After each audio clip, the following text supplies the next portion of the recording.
Why do you think that so many people are attracted to you? My only answer is that I don't bullshit, because I am scared sometimes. I am anxious. I don't know if I can do it all the time. I'm afraid a lot, you know, and kind of putting on a facade, and then the camera shuts off, and then they're like, okay, back to my normal self. And it's like, but you can tell when that's turned on. Why do you think that so many people are attracted to you? No idea. People ask me that all the time.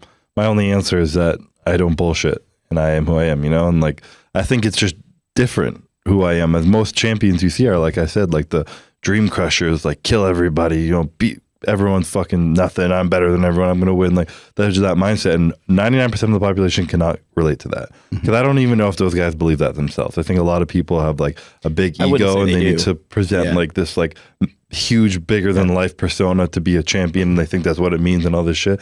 And no one can relate to that. Whereas I'm like, well, you know what? I can be a champion. I can be someone who no one can beat, but I can also be fearful and scared at times and anxious and like honest, because I am scared sometimes. I am anxious. I don't know if I can do it all the time. I'm afraid a lot, you know, and if I just share that, people are like, well, fuck, like, you know, you know, whether you're going to work and you're anxious about giving a presentation or whatever it is, you know, like everyone feels that. But if they were to see someone like me do what I'm doing, going through that, they're maybe inspired, or, you know, they just relate to me and they understand that they can apply that to their own life in any other way. And then it's built into what it is now, I guess. Because I think that like adding on to that just from the outside is I've gotten questions from people that aren't into bodybuilding and don't know a lot about it. I've kind of asked like, why are you big? Like what is the, and I think that there was a big void of that.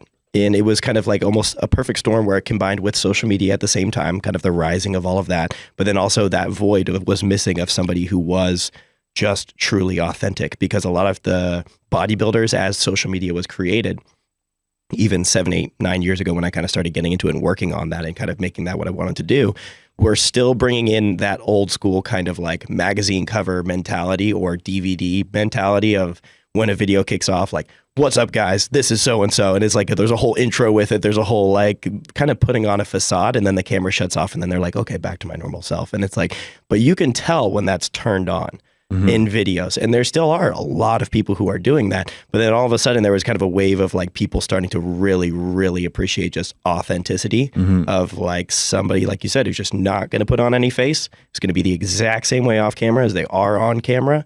And like that was definitely, I would say, kind of fed into you in a way. But also like with the whole thing you're talking about with like the lisp, anybody who is able to lean into a potential insecurity, or lean, not only is good for yourself, but it just gives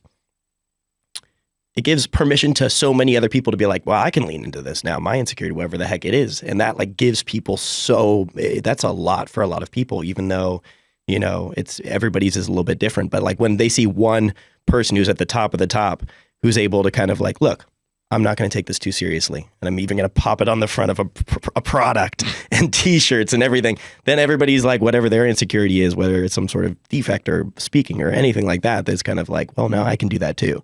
And so I think it was kind of like obviously the perfect storm of a ton of things, but it's cool to see that you've used it for good in that way, because there's a lot of people who obviously can go different routes with a large audience. And so to be able to kind of spread good, positive messages. I know that you're, you know, kind of this is bouncing back a little bit, but your speech after this last win definitely hit hard. Like that was a really, really awesome. You're like known for that now. That was good. You're like, what's the speech going to be? There's odds in Vegas. Yeah. Is the speech going to be this? Is it going to be that? Now there's too much pressure. Next year I'm just going to be like, thanks, see you later.